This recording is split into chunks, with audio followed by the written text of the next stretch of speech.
Quinta, a nossa segunda aula aí, da nossa série Milagres de Jesus. E você tem um material aqui no nosso chat para você baixar no Drive. É só você clicar que você já abre aí automaticamente e você pode acompanhar a nossa aula. Então você precisa baixar esse materialzinho que está no nosso chat aqui, do Google Meet, para que você possa acompanhar a aula. Por quê? Porque eu não vou transmitir a minha tela. Então aqui pelo Google Meet vai estar só a minha imagem e aí você pode abrir, né, o arquivo e aí acompanhando pelo arquivo e ouvindo a minha voz. Maravilha?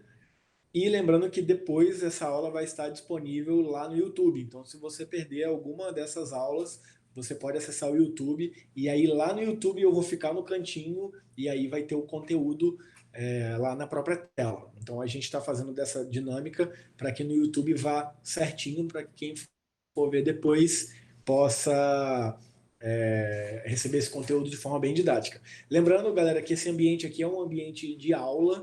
Então, por favor, todas as perguntas, contribuições, questionamentos são muito bem-vindos. Vocês não me atrapalham quando vocês têm alguma pergunta para fazer, quando tem algum questionamento, quando tem alguma contribuição. Então, fiquem à vontade para participar desse momento. Maravilha?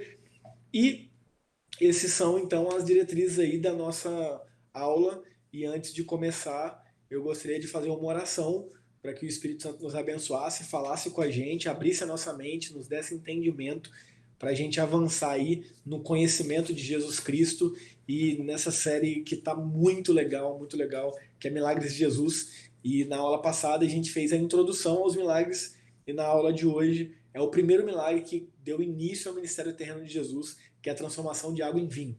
Então eu te convido aí para fechar os olhos e a gente fazer uma oração para começar a Escola Bíblica de Quinta. Maravilha? Vamos orar. Senhor Deus, eu te agradeço por esse momento que a gente pode estudar a sua palavra.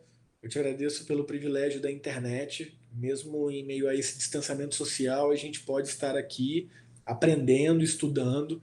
Então, que o seu Espírito Santo ilumine nossa mente, que o seu Espírito Santo nos dê entendimento do alto e que esse conteúdo, Pai, venha não só ser mais um conteúdo bíblico, mais um conteúdo teológico, mas que possa ser um conteúdo que venha ser aliado à prática da nossa vida, que possa ser um conteúdo que venha nos ajudar a amar ainda mais o Senhor e aos nossos próximos.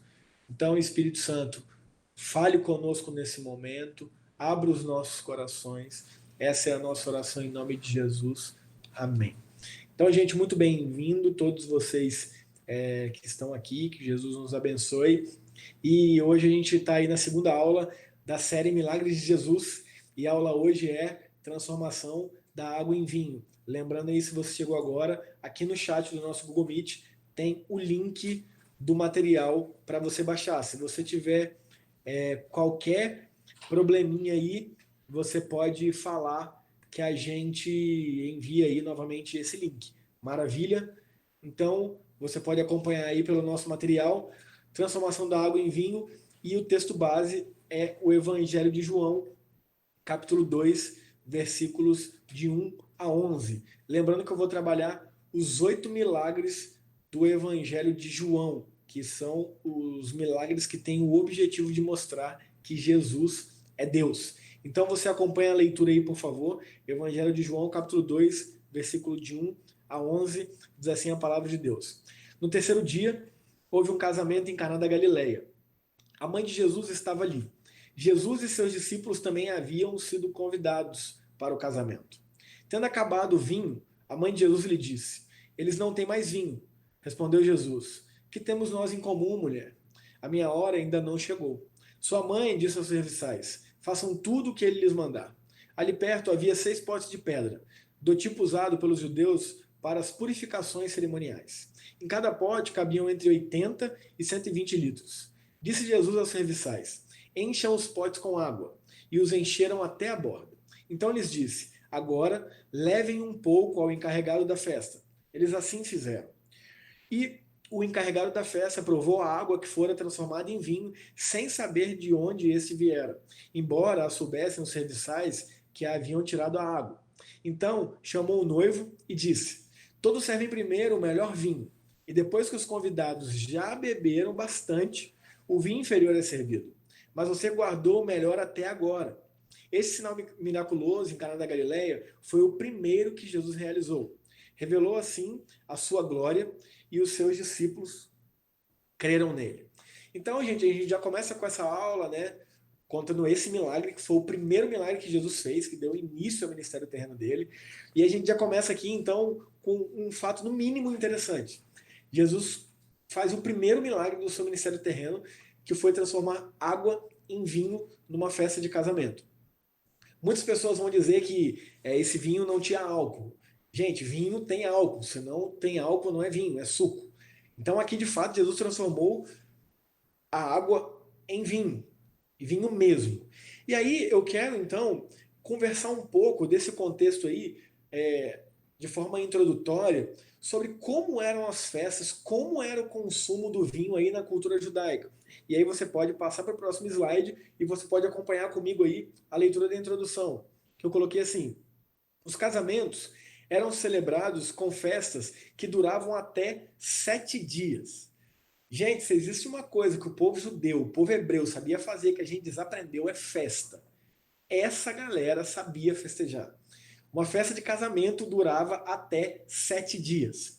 As pessoas ficavam ali os 7 dias? Não necessariamente. Os noivos, sim. Os familiares, sim. Mas muitos convidados iam e vinham, iam e vinham, iam, enfim. Era um rodízio muito grande de pessoas. Então, muitas pessoas passavam por essas festas. Normalmente, essas festas não eram como hoje, né? Quem tem uma lista de convidados, não. Geralmente, se convidava a comunidade inteira. E era uma festa, então, que bombava. Não só em quantidade de comida, em quantidade de bebida, mas em quantidade de dias. Eram 7 dias que eles ali festejavam e festejavam muito. E aí eu coloquei no segundo ponto que as festas de casamento eram ocasiões alegres e os convidados consumiam grandes quantidades de alimento e vinho. Na cultura judia, o consumo de vinho fazia parte do entretenimento dos convidados e da apreciação da convivência de uns com os outros. Ou seja, na cultura judaica, gente, não era errado consumir vinho. Eles consumiam e consumiam até bastante vinho. Só que na cultura judaica, a embriaguez nunca foi bem vista. Se tornar uma pessoa que bebia muito ao ponto de ficar bêbada não era legal na cultura judaica. Mas eles consumiam vinho sim e consumiam ao ponto de ficar até alegres. Essa era a cultura que eles vivenciavam. O vinho ele era algo altamente socializador naquela cultura ali. A gente não pode dizer que, na verdade, hoje bebida alcoólica não é. Em muitos casos, em muitas realidades, a cerveja também é uma bebida altamente socializadora. Ah, pastor, então você está fazendo aqui apologia à bebida? Não, não, eu mesmo não bebo nada. Eu não bebo vinho, eu não bebo cerveja, eu não tenho costume de ingerir nenhum tipo de bebida alcoólica. Mas eu não posso aqui ser hipócrita para você e dizer que bebida alcoólica é pecado. Porque no contexto bíblico nunca foi pecado beber, consumir bebida alcoólica. O pecado estava na embriaguez. Então, se você não tem sabedoria para beber, se você não sabe se controlar, se você acha que a bebida alcoólica vai te conduzir a outros tipos de bebidas mais fortes ou até mesmo droga, não beba, abra mão disso aí.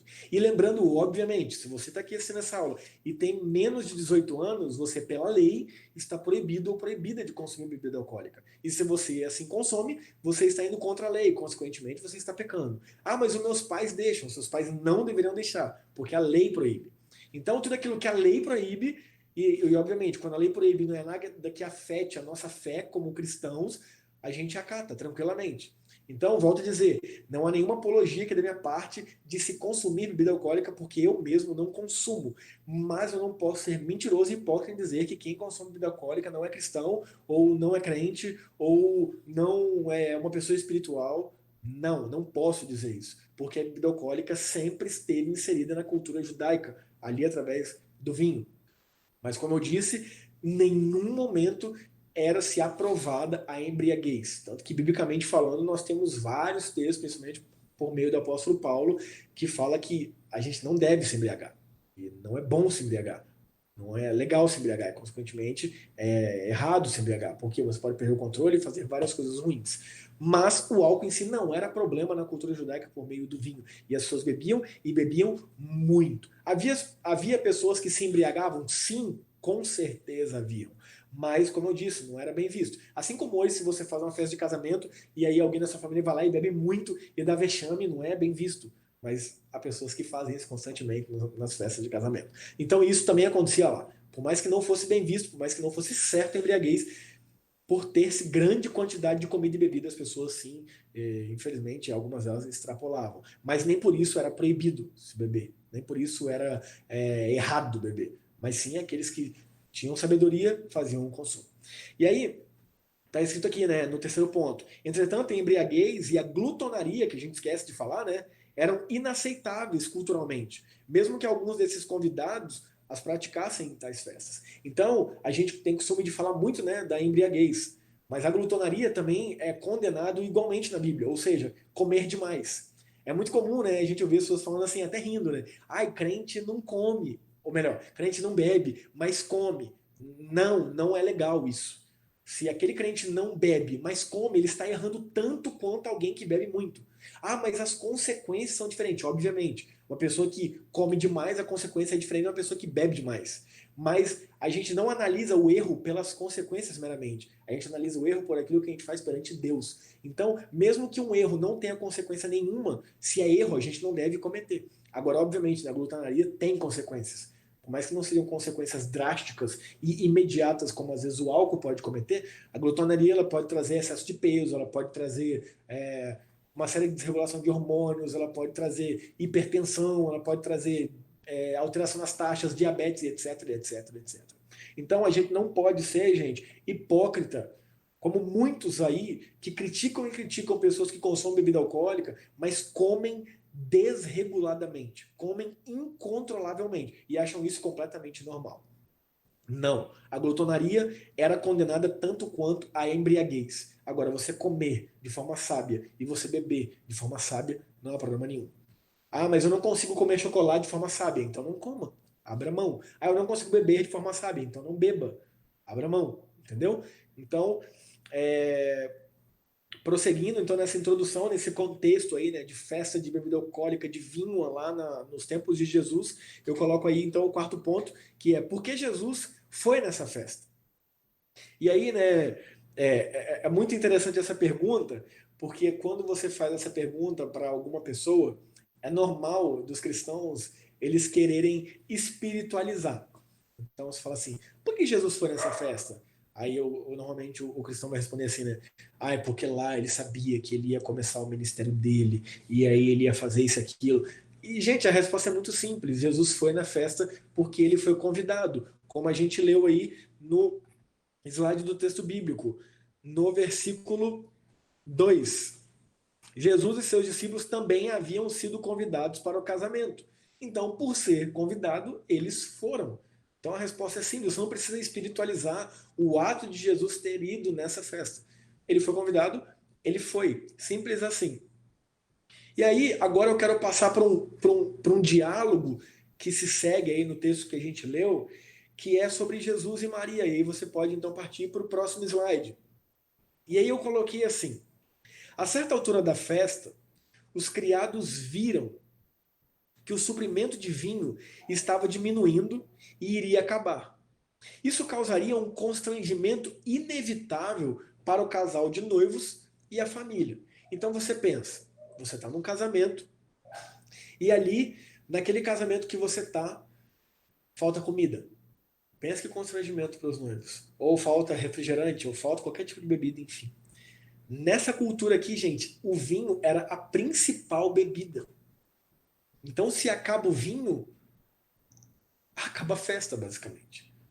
É um constrangimento sem igual para os noivos e para a família dos noivos.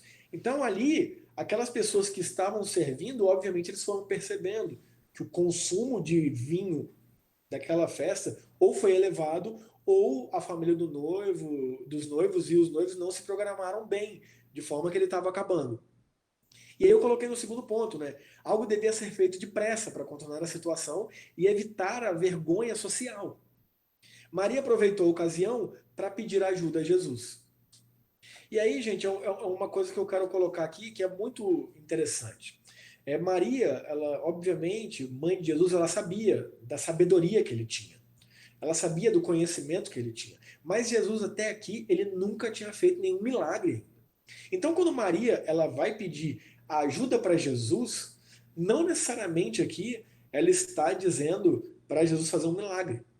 Ela está dizendo o seguinte: ele é algo muito sábio, então ele tem muita sabedoria, então provavelmente ele vai saber contornar essa situação aí, né? Ele é Deus, ela sabia, ela já tinha sido revelada pelos anjos que ela seria mãe do Messias. Então ela foi pedir ali ajuda a ele, como mãe pede para um filho. E aí, a resposta dele, né, para nós hoje, ela pode ter parecido um tanto quanto grosseira, né? Ele diz: que tenho eu contigo, mulher? Mulher, que tenho eu contigo? E aí eu coloquei no terceiro ponto, né? Para a nossa realidade de hoje, a resposta de Jesus parece grosseira. E ele coloca aqui, né? Que temos nós em comum, mulher? A minha hora ainda não chegou. E eu coloquei, mas não. No tempo de Jesus, a palavra mulher era um título de respeito. Então, quando Jesus ele se dirige a Maria como mulher, ele está dizendo como se fosse senhora, como se ele estivesse dizendo querida mãe, ou excelentíssima mãe, enfim. Ele está se dirigindo a ela com alto respeito. No entanto, aí é o quarto ponto, olha o que eu coloquei. As palavras de Jesus demonstram que houve uma mudança no relacionamento deles. Maria tinha que reconhecer que Jesus agora cumpre o papel para o qual Deus Pai o havia chamado. Então, quando ele diz assim, que temos nós em comum, mulher, ele está se dirigindo a ela de forma totalmente respeitosa, mas o que ele está dizendo é o seguinte: mãe, agora a nossa situação mudou. Agora não é mais mãe e filho. Agora eu aqui me revelo como o Cristo. Agora eu aqui me revelo como o Deus encarnado.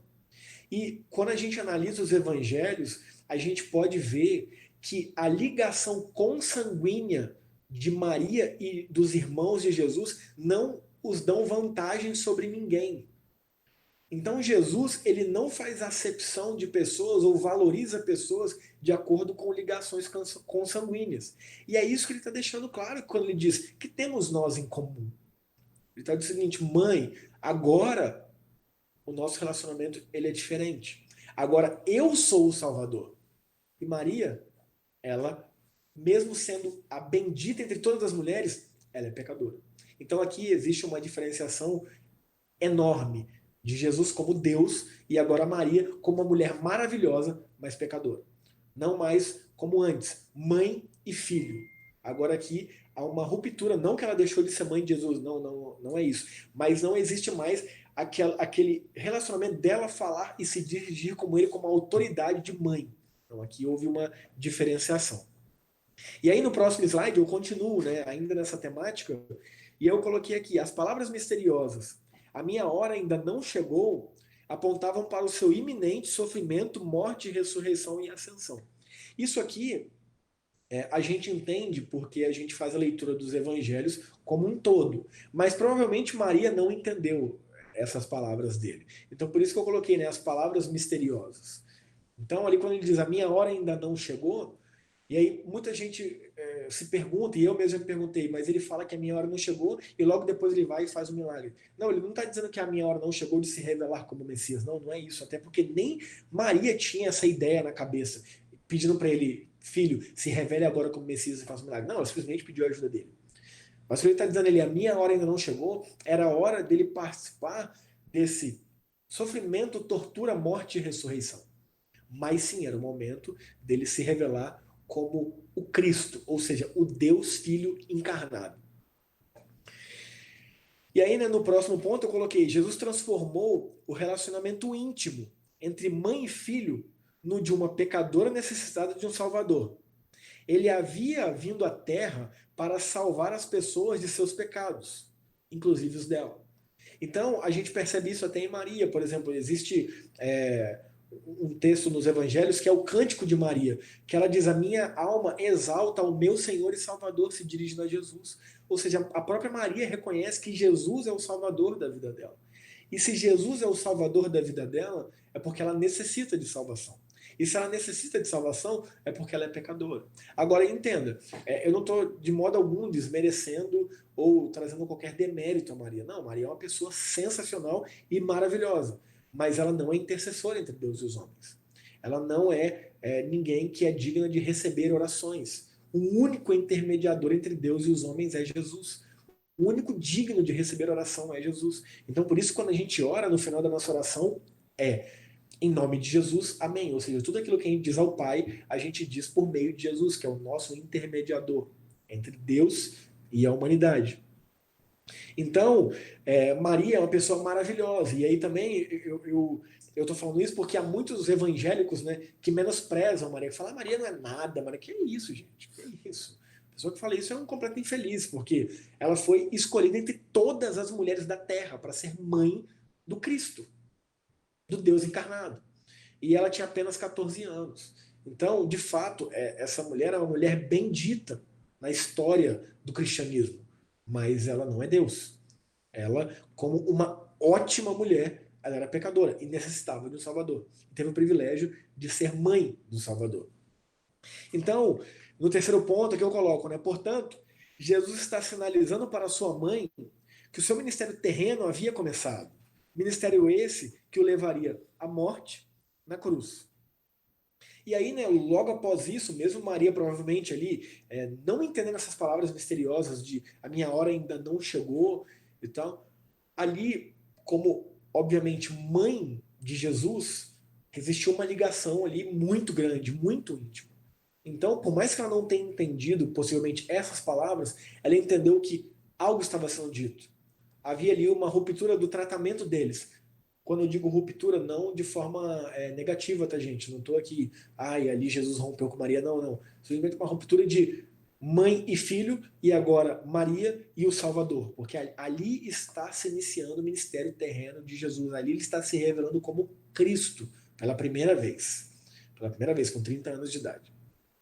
Então, percebendo essa ruptura, de certa forma, então Maria vira para os servos, né, e é o que eu coloco no quarto ponto, e diz: façam tudo o que ele lhes ordenarem, pois ela sabia que Jesus poderia resolver a situação.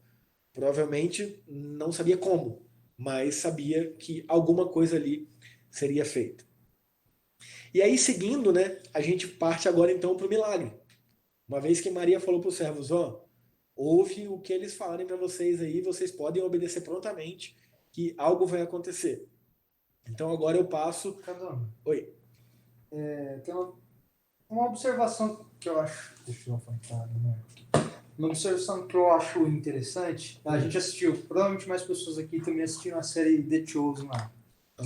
E ele faz essa ele durante essa cena do milagre, quando ela chega para Jesus, Jesus fala com ela que não chegou o tempo dele e tudo mais, eles trazem a questão humana de Jesus. Porque mesmo não tendo chegado o tempo dele, ele foi lá e fez o que ela pediu. Porque eu não sei se ela era parente próximo, provavelmente, porque eles estavam ali convidados na festa, né? Provavelmente. Então, ela sabia do que estava acontecendo. Então, para saber do que está acontecendo, ela também devia ser bem próxima à família, né? Acabou o vinho. Então, não era todo mundo que sabia que tinha acabado o vinho, né? Era só algumas pessoas. Então, eles colocam isso lá na série e eles trazem um olhar humano de Jesus, que mesmo não sendo o tempo para ele fazer aquilo lá e que aquilo lá não significaria, ele foi lá e fez. Não. Tanto que quando tem uma analogia quando eles fazem, quando acho que o leproso chega para ele e fala assim: Senhor, se o senhor quer me curar, eu sei que eu vou ser limpo, né? Ele falou assim: eu quero. Então, em várias passagens na Bíblia fala sobre Jesus se compadeceu, Jesus teve compaixão e fez aquilo lá. Né? Então, eu achei muito interessante essa parte. Assim, mas na verdade, por exemplo, de todas as literaturas que eu usei para preparar esse material, que foram 5, nenhuma delas traz esse entendimento. Porque quando ele diz ali que a minha hora ainda não chegou, ele não está dizendo que a minha hora ainda não chegou de fazer o milagre ou de se revelar como Messias. Mas a hora não chegou ainda dele estar na cruz. Porque senão seria contraditório. A minha hora não chegou e eu vou e faço. Entendeu? Entendi. Então, não, ali na verdade, tanto que essa palavra, todos os grandes estudiosos colocam como palavras misteriosas, ao ponto de, como assim a minha hora ainda não chegou? Mas ali ele inicia. Então, ali, quando ele diz, mulher, que temos nós em comum, Ali há essa ruptura da agora ele sendo Deus revelado, se revelando como Cristo, e ela sendo uma humana. Mas a hora dele ainda não chegar é a hora dele realmente redimir a humanidade como um todo, que isso aconteceu plenamente na sua morte de cruz e ressurreição. Então, eles, pelo menos, né, todos os grandes estudiosos têm esse entendimento, que é um Encandor. entendimento diferente do da série, né? Alguém tem uma dúvida aí também? Pode falar, Will, por favor. Eu acho que a maior dúvida da galera é o seguinte, né? Porque ela faz um comentário, né, para Jesus. Jesus responde uma coisa, tipo, diferente do que ela perguntou. Depois ela fala assim, ouve ele que ele vai resolver, né? Tipo, acho que a maior pergunta, a maior dúvida da galera é essa. Ela comenta, ele responde outra coisa, depois ela fala assim, segue o que ele vai fazer, o que ele vai pedir. Verdade. Verdade. É muito interessante Will, esse entendimento que você teve. Porque mesmo, provavelmente, ela não entendendo toda a sentença, ela como mãe, é aquela coisa, né? Hoje que eu sou pai, eu vejo que às vezes, mesmo o meu filho não conseguindo ser claro, no caso, o André que é uma criança, eu entendo. Então, mesmo às vezes ela não entende, não é que Jesus não foi claro, porque muitas vezes Jesus falava em mistério mesmo. Assim como ele fala por parábolas e etc. Então, mesmo ela não entendendo tudo, ela sabe que alguma coisa ali vai ser feita. E é bom a gente sempre lembrar também que toda essa narrativa não é só uma fala. Tem toda uma linguagem corporal, tem todo um levantar de Jesus se ele estava sentado, tem toda uma postura de ação que É. ela prontamente pode olhar e falar: gente, só obedece. Às vezes Então, a escrita não não mostra. consegue É, trazer essa riqueza. isso. Exatamente. E é o que eu falo para muitas pessoas, principalmente nas pregações, quando eu prego sobre narrativas. Cria a cena na sua mente, porque isso enriquece. Então, eu, particularmente, quando eu visualizo essa cena, eu não consigo ver um Jesus inerte ali. Eu vejo um Jesus que provavelmente ali ele já levanta, ali ele já vai, ele já vai agindo. De forma que ela olha e fala: gente, confia que algo vai ser feito. E ali é onde a gente entra especificamente nessa análise do milagre aí. Maravilha, Will? Opa, maravilha. Maravilha, meu brother. E, gente, qualquer dúvida, por favor, façam como Will. Ou qualquer contribuição também, né? E aí a gente vai para o milagre. No milagre, né, eu coloquei aqui a descrição. Você pode acompanhar no próximo slide de título Milagre. 6 potes feitos de pedra estavam próximos e eram usados pelos judeus para as lavagens cerimoniais. O que eram essas lavagens cerimoniais desses potes de pedra? Eram a água que eles utilizavam para lavar as mãos, algumas vezes para lavar os pés. E não era o caso desses potes, mas haviam outros reservatórios um pouco maiores que eram utilizados até para a pessoa adentrar completamente ali, né, no batismo, né? Ali ela ia adentrava completamente. Em algumas situações de batismo, em algumas outras simplesmente vinha a água na cabeça. É até um assunto interessante para a gente mais pra frente falar, né? Até essa questão do batismo. Se você tem dúvida, até um parênteses aqui, dessa questão do batismo, a quantidade de água que a gente batiza na presbiteriana com água na cabeça, e aí em outras igrejas tem lá o mergulhar, a gente entende que a quantidade de água ela não é o que realmente é o efeito essencial do batismo. Então, a gente não acha errado imergir a pessoa completamente. E a gente não acha errado a pessoa ser simplesmente receber água na cabeça. E há respaldo bíblico que a gente também fazer dessa forma com água na cabeça, mas não é assunto para essa aula. Mas na aula de novos membros, se você tem essa dúvida, provavelmente você ainda não fez a nossa classe de novos membros. E quando a gente retornar aí, né, as nossas atividades normais, a gente começa uma nova turma de novos membros. E aí você pode ter o privilégio de participar lá, que a gente tira todas essas dúvidas a respeito da vivência da nossa igreja e tal. Mas esses pods aqui especificamente, que tinham aí, né, como eu coloquei, capacidade entre 80 e 120 litros, eles eram utilizados para essas lavagens, então, cerimoniais de mãos e pés. E aí, Jesus vendo ali, né, aqueles 6 potes feitos de pedra, ele pede então que os servos os enchessem completamente. Então, a medida era de 80 a 120 litros de cada um desses potes, e aí os servos vão e enchem completamente esses reservatórios. E aí, no segundo ponto, eu coloquei, né? Uma coisa que quem fez a aula introdutória da semana passada vai lembrar que isso é uma das características dos milagres de Jesus. Jesus ele não falou nenhuma palavra mágica, ele não tocou na água, ele não orou a Deus por um milagre, nesse caso específico aqui. Não houve exibição de poder, nenhum grande truque, nenhuma mágica manual. E por que eu falei que quem assistiu a aula passada vai lembrar? Porque eu coloquei as características dos milagres feitos por Jesus, que eles não são milagres que têm uma regra para acontecer, como é feito em muitas igrejas hoje. Para acontecer um milagre tem que ser desse jeito, para acontecer um milagre tem que ser daquele jeito. E aqui não, a gente vê Jesus fazendo vários milagres de formas completamente diferentes, ou seja, não há uma fórmula mágica, não há um ritual para que o milagre aconteça. E nesse caso específico aqui, que foi o milagre que iniciou o ministério dele, ele não fez nenhuma oração. Ele simplesmente pediu para os servos encherem os 6 potes de pedra, e ali, no ponto 3 aí, como você pode ver, eu escrevi, Jesus simplesmente pediu a um dos servos que tirasse um pouco desses potes e levasse ao encarregado da festa. Então o milagre de transformar água em vinho aconteceu. Então, foi simples assim. Enchem os potes, eles encheram até a boca. Ele falou: pega um pouco dessa água e leva lá para o encarregado da festa. E ali o servo levou, e quando ele provou, era vinho, não era mais água. E ele ficou perplexo, porque ele falou: nossa, como assim? Esse vinho é excelente, ficou guardado até agora.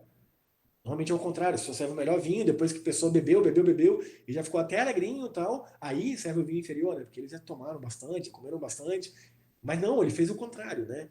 Então ali ele fica perplexo. Então esse milagre, que foi o milagre que iniciou o ministério de Jesus, ele não tem nenhuma, como posso dizer, nenhum ritual eclesiástico que a gente vê em nenhuma igreja hoje, sabe? E foi algo muito natural. Foi algo muito simples. Ele podia levantar a mão para o alto, Pai, faça a sua obra, Pai, revela agora que eu sou o Cristo. Não, ele simplesmente foi simples assim.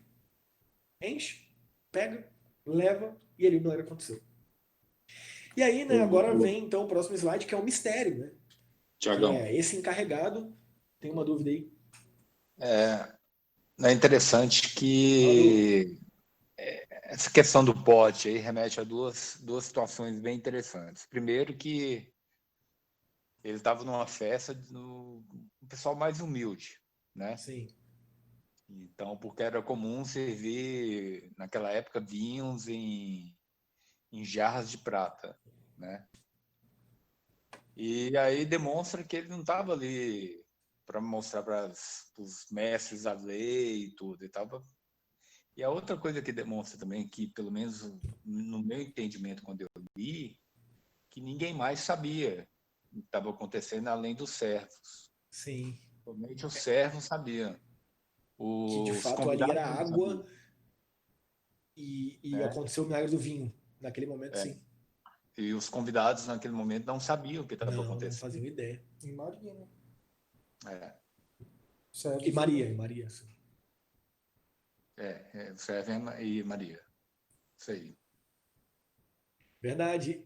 E ali, né, de forma natural, sem alarde, sem grande cena, o encarregado da festa, ele não sabendo do milagre, ele, como está aí, né, no slide que você pode acompanhar, ele chama o noivo e relatou que algo estava errado, porque de fato estava.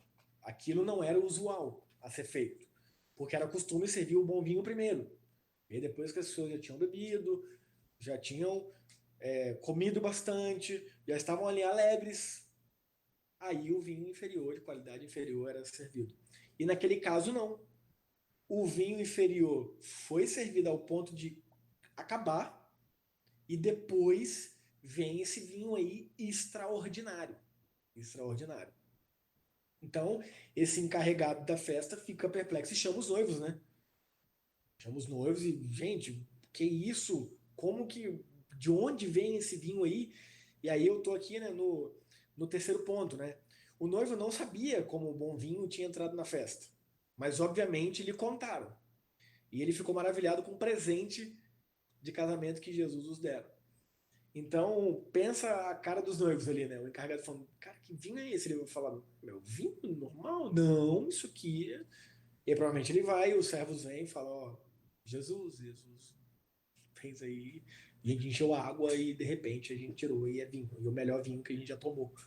Então ali Jesus dá esse presente, né, de casamento para os noivos, lembrando que ali ele poupou os noivos de uma vergonha social, né? Ele poupou os noivos de uma exposição, a família dos noivos, e ali ele começa então o ministério terreno dele com esse ministério. E eu coloquei: com este milagre Jesus iniciou o seu ministério terreno, revelou a sua glória e seus discípulos creram nele. Ou seja, aqui os discípulos de Jesus passaram a realmente começar a crer nele como o Cristo, aqui, a partir desse sinal. Porque até então, obviamente, Jesus era uma pessoa muito sábia, ele estava começando ali, né, a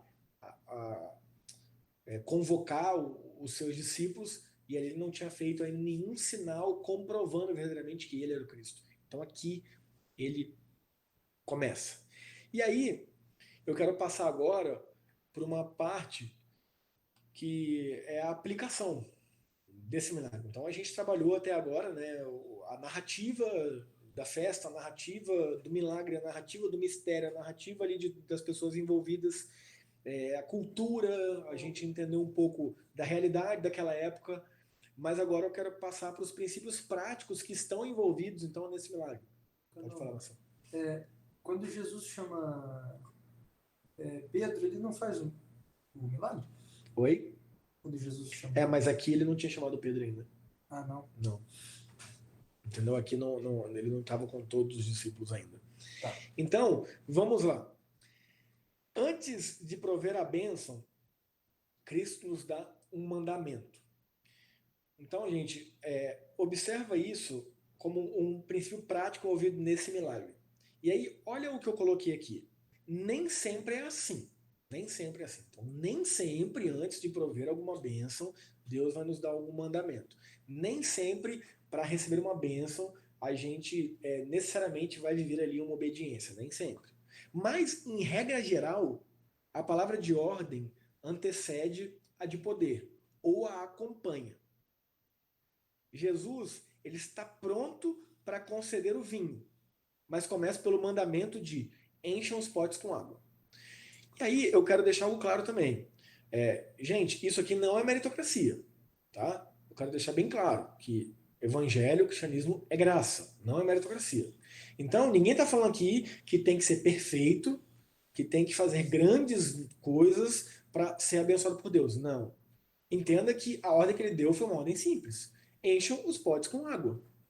Qualquer pessoa ali pode ir lá no poço, pegar água e encher. Então, ele abençoa de forma grande. E, obviamente, os servos obedeceram, mas os abençoados foram mais do que ninguém os noivos. Que não foram aqueles que foram lá pegar água. Então, quando eu estou dizendo aqui que antes de prover a bênção, Cristo nos dá um mandamento, porque a nossa vida ela é guiada por princípios do Evangelho de Jesus, que são ótimos para a gente obedecer. E às vezes há pessoas que estão obedecendo esse princípio e a gente está sendo abençoado sem fazer nada. Como é o caso aí, especificamente no caso dos noivos. Eles não tiveram o esforço, tiveram outro esforço, mas não esse esforço de ir lá pegar água do poço. Os servos assim o fizeram, ou seja, obedeceram. E o milagre aconteceu e todos eles foram abençoados, inclusive os servos. Então entenda, eu não estou aqui evidenciando meritocracia, tá? Não, para você receber algo de Deus, você tem que obedecer plenamente. Não, a obediência sempre é o melhor caminho. Mas quantas na nossa vida a gente não obedeceu e ainda assim foi abençoado e ainda assim é abençoado?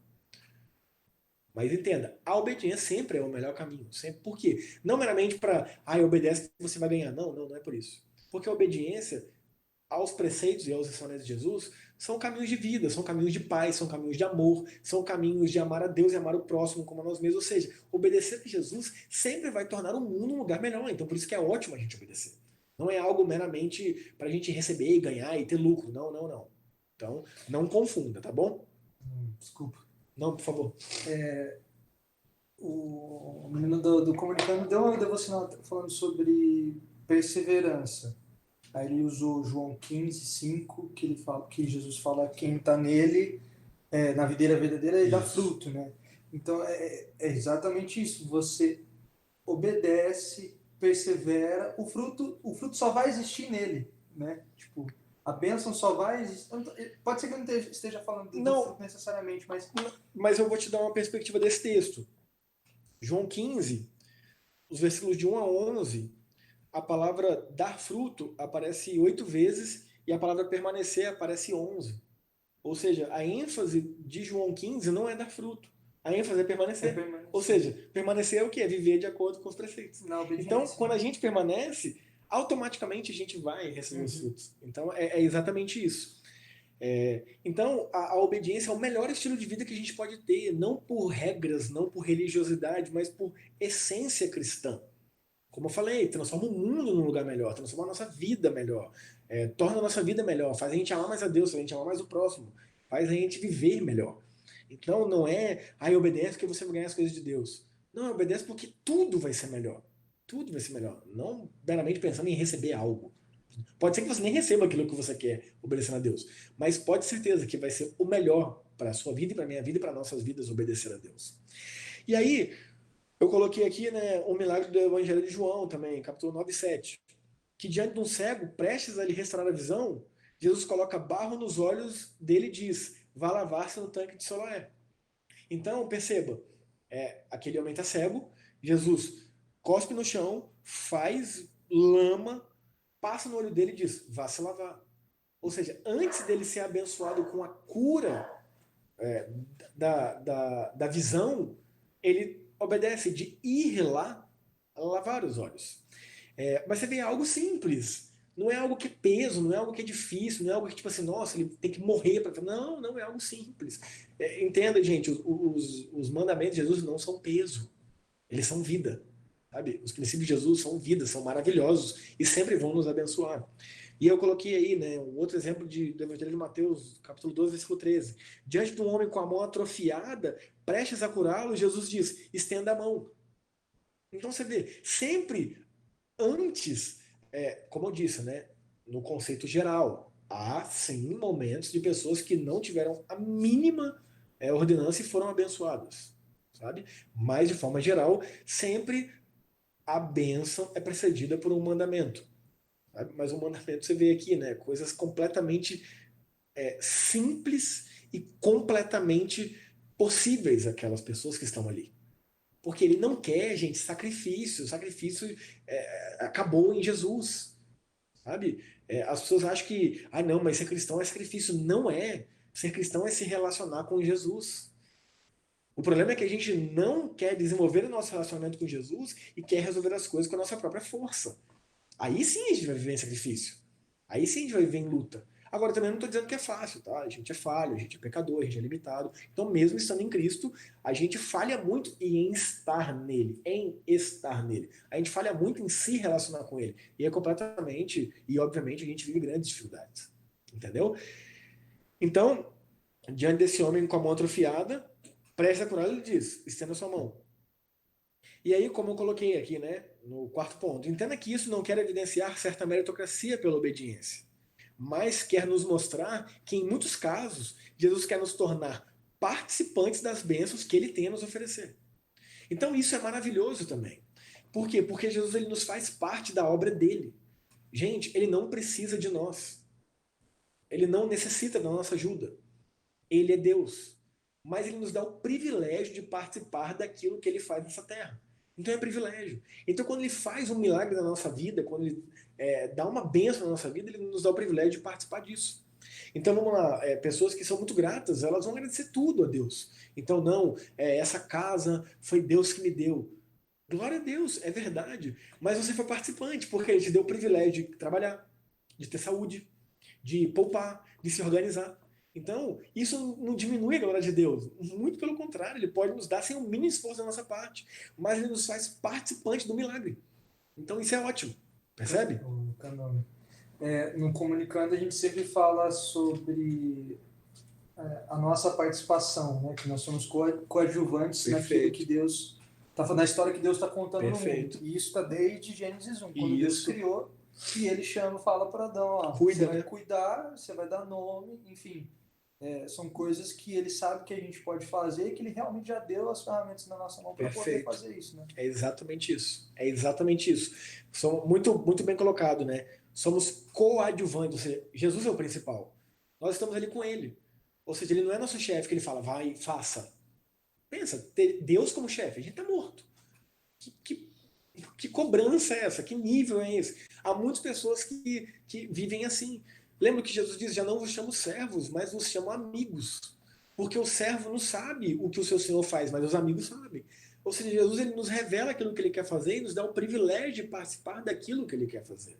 Ele é o Deus Todo-Poderoso, ele é digno de toda reverência. Mas esse mesmo Deus Todo-Poderoso, digno de toda reverência, é nosso Pai e nosso amigo. Então entenda, e ele nos faz participantes da sua obra. Então você não trabalha para Deus, eu não trabalho para Deus. Nós trabalhamos com Deus. Ele é o carro-chefe. E a gente faz parte, a gente tem o privilégio de fazer parte disso com ele. Então esse é o primeiro princípio prático aí envolvido nesse milagre. Antes de Deus prover uma bênção, normalmente ele nos dá um mandamento. E isso é assim com a nossa vida também. Poxa, eu quero construir uma casa, ou eu quero levar pessoas para Jesus. Que ótimo, que desejo maravilhoso levar pessoas para Jesus. Mas então, como você faz isso? Uma, obedecendo, orando. Outra, falando. Outra, convidando pessoas para ir à igreja. Outra, convivendo, amando, servindo. Então, percebe? Sempre há a nossa participação naquilo que Deus quer fazer. Agora, ele pode fazer sem a gente? Obviamente, é o que ele diz. Se vocês não fizerem, as pedras vão fazer. Se vocês não clamarem, as pedras clamarão. Quantos muçulmanos estão se convertendo no Oriente Médio sonhando com Jesus? Sem ouvir a pregação do evangelho de ninguém. Porque aquilo que a gente não está fazendo, Jesus está ali, está se revelando para essas pessoas, por meio de sua graça e misericórdia, por meio de sua bondade. Porque a gente negligencia isso. Sabe? Então, perceba, todo milagre que a gente vive na nossa vida, seja em bênçãos materiais, sejam em bênçãos espirituais, sejam em avanço do reino de Deus, a grande esmagadora maioria, ou seja, no contexto geral, nós fazemos parte disso. Por meio do quê? Da nossa obediência. Não uma obediência meritocrática, mas uma obediência de fazer parte de estar inserido. Manja? E aí a gente vai então para o ponto 2, que é o segundo aí, princípio prático envolvido nesse milagre, que é os mandamentos de Cristo não devem ser questionados, mas obedecidos. Calma que eu vou te explicar isso. Eu não estou dizendo aqui para ninguém ser ignorante, tá? Para ninguém ser aqui uma múmia, que não questiona, não fala, não. Vamos lá. O primeiro ponto aí, primeiro tópico desse ponto. O povo quer vinho. E Jesus diz, encham os potes com água. Se esses servos tivessem a mente crítica capciosa, que muitas vezes nós temos, teriam questionado com rapidez, pois qual a relação da água com o vinho em si naquela ocasião? Então, quantas vezes a gente não é assim, sabe? Tá algo, cara, expresso na Bíblia. Não ande ansioso. Não ande ansioso por coisa alguma. Mateus 6:25. Aí a gente chega e pensa assim, ai não, mas hoje em dia não tem como. Uma pandemia, crise econômica, ai não tem jeito, não tem jeito. Cara, Jesus, ele tá nos dando... uma coisa cara, eu até tento, mas eu não consigo. Isso é uma coisa. Outra coisa é dizer, não tem como. Jesus viajou aqui. E quantas vezes a gente é assim? Vamos ser honestos. Eu, pelo menos, várias vezes sou assim. Não, isso aqui Jesus forçou. Não, sério. Não, isso aqui não dá, não. Isso aqui é impossível. Isso aqui... Cara, obedeça. Ou tente obedecer. Sabe que a sua intenção de obedecer já é um culto a Deus, porque Ele conhece o seu coração. Ele conhece o nosso coração, ele sabe qual é a nossa verdadeira intenção, ele sabe quais são as nossas reais lutas e ele sabe muito mais que a nossa mesmo as nossas derrotas e, obviamente, as nossas vitórias nele. É Paulo que fala sobre obediência até o sangue. Paulo. Ainda não obedeceram até o sangue, né? É exatamente isso. Eu vou pregar o texto que antecede isso no domingo. Fica aí a dica, hein? A pregação do domingo vai ser bem legal. Então, o segundo ponto. Às vezes pode parecer que a ordem de Cristo não é pertinente à questão em pauta. Mas devemos, em primeiro lugar, fazer simplesmente o que Jesus ordena. Descobriremos que seus mandamentos não são pesados. E aí, 1 João 5,3 vai dizer isso. Que Aquele que ama a Deus, ele obedece seus mandamentos. E os seus mandamentos não são pesados. É aquilo que eu estava falando aqui. Há muitos cristãos, gente, que vivem o cristianismo em si como peso. Isso não faz sentido. Não faz sentido. Mateus 11, 28 a 30, Jesus vai dizer assim: vinde a mim os que estão cansados, sobrecarregados, e eu vos aliviarei. Tomai sobre vós o meu jugo e aprendei de mim, que sou manso e humilde de coração, e encontrarei descanso para vossas almas. Aí você pode pensar assim: ah, não, mas o mesmo Jesus diz: aquele que quer vir após mim, tome sua cruz e siga-me. Entenda, tomar a sua cruz e seguir não é na essência do cristianismo, mas é nesse mundo que a gente vive. Porque nesse mundo que a gente vive, tudo tende a nos conduzir a não viver os princípios de Jesus. Por exemplo, um mundo consumista, um mundo egoísta, um mundo fútil, um mundo desigual. Tudo neste mundo tende a nos conduzir a viver isso aí. Aí é onde a gente deve tomar nossa cruz, negar a nós mesmos e seguir a Cristo. Percebe? Agora, há pessoas que vivem esse peso dentro das igrejas. Não faz sentido, gente. Pera, se a igreja é o reflexo do amor de Cristo e ali em um local específico, por meio de pessoas, e ali há peso na vida dessa pessoa, que esperança é para essa pessoa então? Sabe? Você percebe? Você entende como a religiosidade não é Jesus? Você entende como a religiosidade aprisiona e gera peso, cansaço, sobrecarga? E olha o que a Bíblia nos diz. Os mandamentos de Jesus não são pesados. Os princípios de Jesus não são pesados. Hoje eu enviei uma frase, né? Para aqueles que recebem as reflexões. Eu coloquei assim: a pessoa escrava é aquela que vive presa a ensinamentos instituídos pelas instituições religiosas, mas que não tem ligação nenhuma com o ensinamento de Jesus. Essa pessoa vive escrava pela religião. Ela vive o peso da religião, que não tem nada a ver com Jesus. Não tem nada a ver com Jesus. Então, quando Jesus ele nos diz que obedecer a Ele é vida, não é peso, gente. É maravilhoso. Sabe por que, que às vezes a gente não obedece? E muitas vezes a gente não obedece? Porque a gente é pecador. Porque a gente é falho. Mas não é porque o mandamento é pesado. É porque a gente é depravado moralmente e totalmente. A gente viu o que a gente chama de depravação total, que é o primeiro ponto aí, né? Dos 5 pontos do calvinismo. Porque a gente é muito falho, a gente é muito pecador. Então não é o mandamento que é pesado, é a gente que é falho. É a gente que constantemente está seguindo aí o presente século, né? O sistema que é completamente corrupto, completamente desigual, como eu falei, fútil e egoísta, e etc, etc. E a gente está seguindo essas coisas e não está se apegando em Jesus. Então se torna pesado não pelo mandamento em si, mas pela nossa essência, falha. Por um sistema aí que jaz do maligno, um mundo que jaz do maligno. E aí, olha o que eu coloquei no terceiro ponto, né? Que é o terceiro ponto, o terceiro tópico, né? Entenda que podemos e devemos questionar regras eclesiásticas, dogmas, usos e costumes e etc. Entretanto, este ponto está diretamente ligado ao mandamento de Jesus. Então, quando eu estou dizendo aqui, os mandamentos de Cristo não devem ser questionados, mas obedecidos, eu estou falando dos mandamentos de Cristo. Eu estou falando dos princípios de Jesus. Eu não estou falando aqui de regras da igreja. Eu não estou falando aqui de dogmas instituídos por instituições religiosas. Eu não estou falando aqui de normas e costumes. Mas eu também não estou dizendo aqui que você deve ser um rebelde. Eu estou dizendo aqui que essas coisas podem ser conversadas e questionadas. Com muita humildade e com muita sabedoria. Então, eu não estou dizendo aqui, se você frequenta aí um movimento religioso que tem muita questão de usos e costumes, e se revolte, porque... Não estou dizendo isso. Estou dizendo, cara, honre a Deus ali na sua comunidade. E perceba que às vezes esses usos e costumes, eles são pueris, sabe? Diante de tudo que você é abençoado ali. Então releva. Todos os lugares a gente vai relevar algumas coisas. Normal, releva. Mas isso não quer dizer que você não possa chamar ali os líderes e conversar e perguntar por que é assim. Por que não pode? Por que tem que ser dessa forma? Isso é natural. Então, quando eu estou dizendo aqui, os mandamentos de Cristo não devem ser questionados, mas obedecidos, eu estou me referindo aos mandamentos de Cristo. E não estou dizendo aqui, como eu já disse e repito, sobre regras eclesiásticas, dogmas, usos e costumes e etc. Essas coisas eu não vejo problema nenhum. Eu, como pastor da IP Cavinato, como ministro presbiteriano, não há problema algum de você vir até mim e falar, pastor, por que que é assim? Por que que é dessa forma? Por que que é feito assim?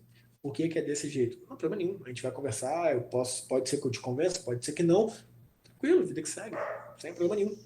Entendeu? Você não vai ser rebelde, você não vai ser amoral, você não vai ser do inimigo por vir me questionar essas coisas. Não, não. Agora aqui, eu estou dizendo diretamente aos mandamentos e ensinamentos de Jesus.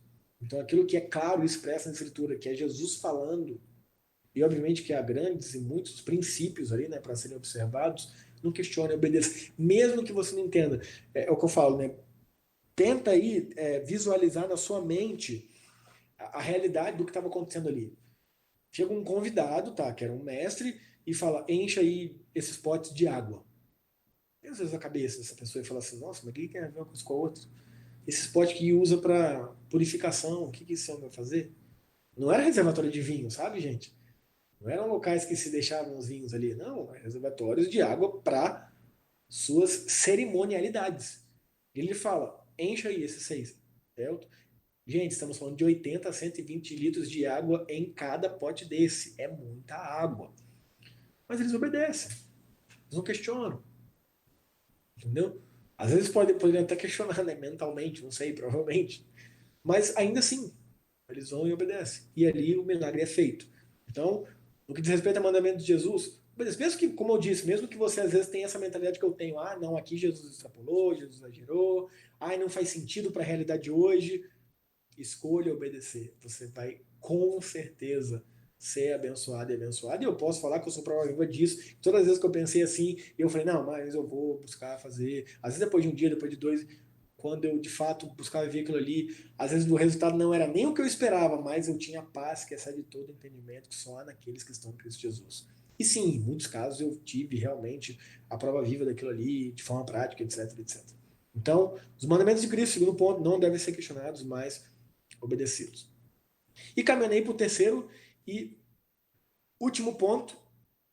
A nossa obediência a Cristo não deve ser contrária à dependência dele, mas necessária para a dependência dele.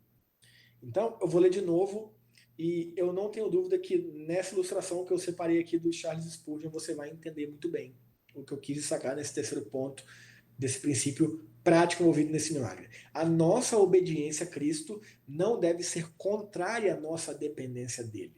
Ou seja, por eu estar fazendo, eu estou fazendo meus corres, eu estou fazendo minha parte, não preciso de Jesus. Eu dou jeito. Não, não é isso.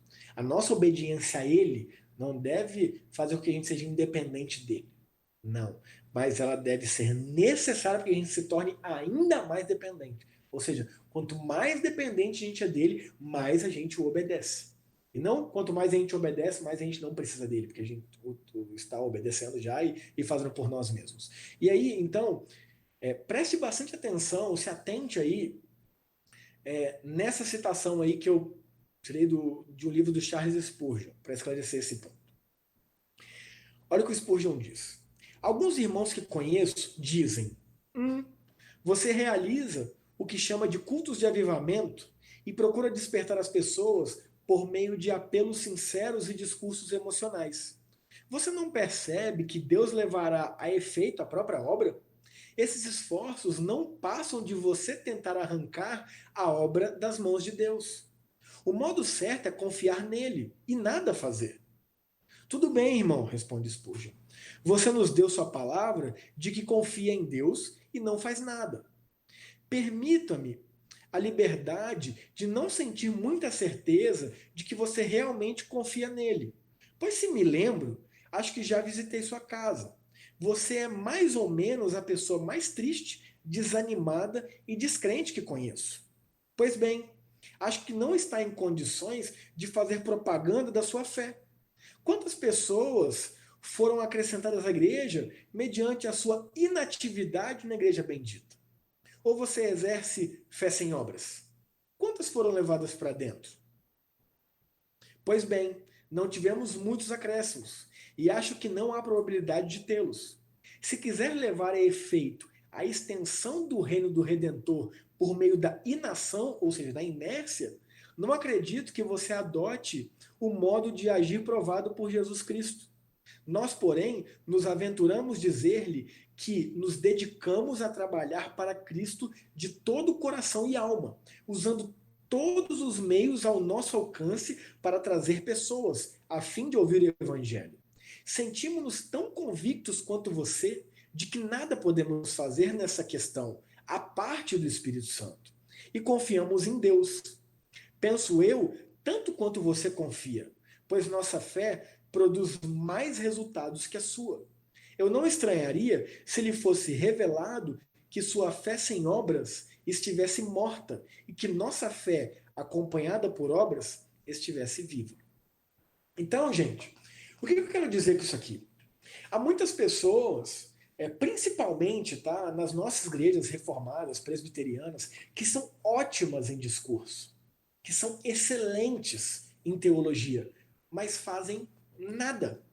E ainda ficam criticando aquelas pessoas que estão fazendo, que estão buscando fazer, dizendo que essas pessoas estão ali querendo fazer e ali estão querendo roubar a glória de Deus. E aqui, gente, nós estamos falando de um texto de um homem que viveu no século XIX e XX. Estamos falando de um homem que foi o pregador da coroa inglesa, de um homem referência na teologia reformada. Homem esse que se chama Charles Haddon Spurgeon. Esse homem, ele é bem visto por, acredito, todos os cristãos reformados. Se não todos, a sua esmagadora maioria. E esse homem aqui, ele está dizendo que ele sim fazia cultos de avivamento e apelos sinceros em discursos emocionantes. Ou seja, coisas que hoje, quando vemos, nós criticamos. Que esse homem já fazia no século XIX e XX. Agora, entenda uma coisa, eu não estou aqui dizendo que a gente vai usar do emocionalismo, sabe, para nortear os nossos cultos. Porque tudo aquilo que é excesso é ruim. Mas entenda, somos seres emocionais. E se pudermos utilizar da emoção para servir aos propósitos de Deus, sim, a usaremos. Porque há aqueles que dizem que nós não devemos fazer cultos emocionais, mas fazem cultos e programações que mais parecem um velório, que mais parecem um culto fúnebre. Porque ali eles se justificam que, não, aqui quem age é Deus mesmo. Por isso que não tem instrumento, a gente só canta salmos, a gente não tem nada aqui mesmo, desse jeito aqui, porque aí é Deus que faz, e toda honra e glória é dele. Me desculpa, mas acredito que sim, muitos cristãos já fizeram isso de forma sincera, sabe? Porque ali eles não tinham recursos e simplesmente dependiam do agir de Deus, e Deus age, obviamente, porque ele conhece o coração das pessoas. Mas muitos se apoiam na sua inatividade para dizer que não fazem porque Deus é o Todo-Poderoso, que não precisa dessas coisas. E de fato, gente, Deus não precisa, porque Deus é Deus, ele não precisa de nada, nem da gente. Mas como eu disse, ele nos faz participantes.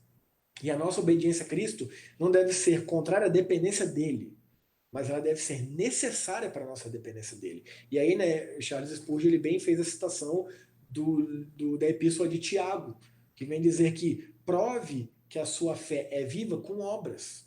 Porque se você diz que tem fé e não faz nada, me desculpe, a sua fé é morta, ou seja, não existe. Sabe? Então, nós... Tem alguém falando? Sou eu. O Spurgeon, eu achei interessante que eu estava lendo um comentário dele, ele fala que faça o seu melhor, né? Dê o seu melhor. E ele cita um exemplo de uma pregação que ele fez há 25 anos atrás, e ele ganhou uma vida ali. 25 anos depois que ele pregou, ele ficou sabendo que uma pessoa se converteu por causa daquela pregação dele. Né? Então, assim, tem esse comentário aqui no livro dele. Assim, quer dizer, ele sempre fala, eu não faço nenhuma pregação em vão. Pode não acontecer hoje, pode não acontecer amanhã, mas pode acontecer 25 anos depois. Exatamente. Aquilo que você falou, de fato, vai ter algum resultado, né? E perfeito, porque não que a gente deva fazer as coisas pensando no resultado, porque o nosso objetivo principal é glorificar a Deus e buscar esses valores perdidos. Essa é a missão, visão e valores da nossa igreja, né? É amar a Deus acima de tudo e ao próximo como a nós mesmos, independente de quem seja. E como a gente ama na prática? Servindo, tendo empatia, levando Jesus, demonstrando Jesus, vivendo Jesus. E quando a gente ama, a gente vive Jesus. Quando a gente tem empatia, a gente vive Jesus.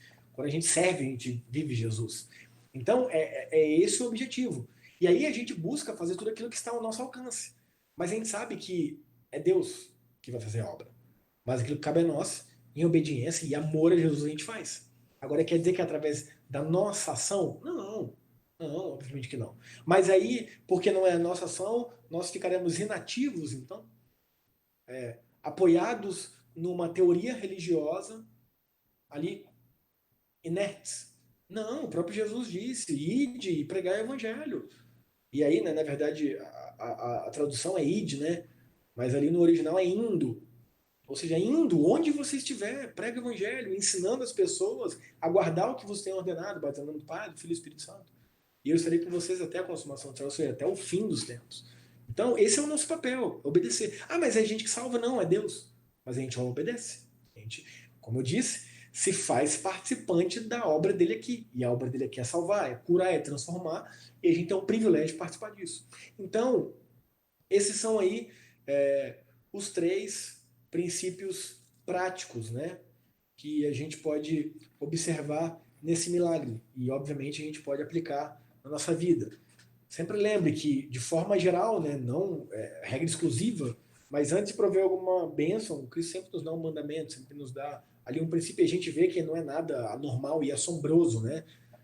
Então, um outro é que nós não devemos questionar os mandamentos de Cristo, mas obedecer. E lembra, os mandamentos de Cristo, e não meramente leis feitas por homens, igrejas e tal. Essas coisas a gente pode obedecer sem problema nenhum, mas a gente pode questionar, a gente pode e deve, né, na verdade. E por fim, né, que a nossa obediência a Cristo não deve ser contrária à nossa dependência dele, mas necessária para a dependência dele. Então, gente, essa aí foi a nossa última aula, desculpa, foi o nosso último ponto, né, da nossa série Milagre de Jesus. Foi a segunda aula, eu fiz a introdução na semana passada e hoje eu comecei com o primeiro milagre de Jesus, que deu início ao seu ministério terreno. E semana que vem a gente vai para mais um milagre, para mais uma análise e para mais uma aplicação prática das nossas vidas aí. E se alguém tiver alguma pergunta, se alguém tiver alguma contribuição, por favor, esse é o momento. Senão eu oro e eu encerro então a nossa escola bíblica de quinta. Lembrando que esse conteúdo aqui vai ficar disponível no nosso YouTube, youtube.com.br ipcavinato. E aí você pode ir lá e mandar esse material para alguma pessoa que você acha que vai acrescentar na vida dela, que vai ser bênção na vida dela. Lembrando que lá a dinâmica das pessoas que estarão lá será diferente da de vocês que estão aqui, porque lá a pessoa vai ter já na própria tela o conteúdo e eu vou ficar no cantinho, mas ela não vai ter essa interação que vocês podem ter aqui, né, de perguntar, de contribuir e tal, mas até isso ela vai ouvir lá e vai fazer parte do conteúdo da aula. Maravilha? Ninguém tem nenhuma pergunta, nenhuma contribuição? Eu posso orar então e finalizar? Maravilha, gente. Espero que o Espírito Santo tenha falado com vocês, que permaneça essa palavra aí nos nossos corações, nos abençoe. E no domingo às 19 horas temos aí então nossa mensagem, né, online. A gente não está falando mais em formato de culto e o tema é corra com perseverança. Maravilha, eu vou orar. Deus nos abençoe. Convide alguém para assistir nossa live aí no domingo às 19 horas. Senhor Deus, obrigado, Pai. Obrigado pela sua palavra. Obrigado pelo privilégio que a gente tem de ter um conteúdo, Pai, denso, um conteúdo de excelência, Pai, com bibliografias tão ricas. Mas o que eu venho continuar te pedindo sempre, Pai, é que não venha a ser isso, que venha encher os nossos corações. A sua palavra é clara em 2 Coríntios 8:2 que o conhecimento ele ensoberbece, mas é o amor que edifica. Então, Deus, que de forma alguma esse conhecimento venha nos ensoberbecer, mas que esse conhecimento, Pai, venha ser aliado à prática da nossa vida, Deus. Que esse conhecimento venha nos capacitar cada vez mais a amar o Senhor e amar os nossos próximos, a levar os princípios do Senhor para os nossos próximos, onde a gente estiver. Então, Pai, nos abençoe, nos guie com graça, com misericórdia, que o Senhor possa nos guardar aí nesse restante da semana, nos conduzindo na sua presença E essa é a nossa oração, Pai, com perdão de pecados, louvando e glorificando o seu nome, em nome de Jesus. Amém. Gente, Jesus abençoe, fiquem na paz. Muito obrigado por todos aí que participaram. E como eu disse, por favor, envie aí esse conteúdo para alguém, se abençoou a sua vida. Espero que possa abençoar outras pessoas também. Valeu, tchau, tamo junto.